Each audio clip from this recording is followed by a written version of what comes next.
شروع اللہ کے نام سے جو بڑا مہربان نہایت رحم والا ہے۔ ہرقل روم کے بادشاہ نے ان سے کہا، میں نے تم سے پوچھا تھا کہ اس رسول کے ماننے والے بڑھ رہے ہیں یا گھٹ رہے ہیں؟ تو نے جواب میں بتلایا کہ وہ بڑھ رہے ہیں۔ ٹھیک ہے، ایمان کا یہی حال رہتا ہے یہاں تک کہ وہ پورا ہو جائے۔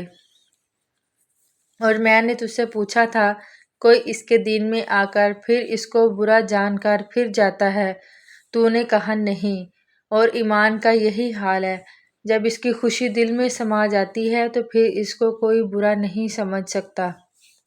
نبی کریم صلی اللہ علیہ وآلہ وسلم سے سنا، آپ صلی اللہ علیہ وآلہ وسلم فرماتے تھے، حلال کھلا ہوا ہے اور حرام بھی کھلا ہے، اور ان دونوں کے درمیان بعض چیزیں شبہ کی ہیں جن کو بہت لوگ نہیں جانتے کہ حلال ہیں یا حرام ہیں۔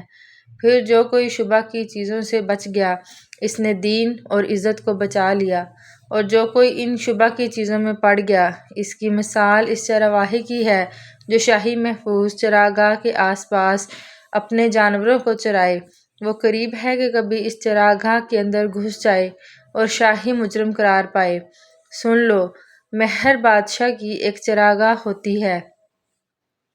اللہ کی چراگاہ اس کی زمین پر حرام چیزیں ہیں، پس ان سے بچو۔ اور سن لو، بدن میں ایک گوشت کا ٹکڑا ہے، جب وہ درست ہوگا سارا بدن درست ہوگا، اور جہاں بگڑا سارا بدن گیا۔ سن لو، وہ ٹکڑا آدمی کا دل ہے۔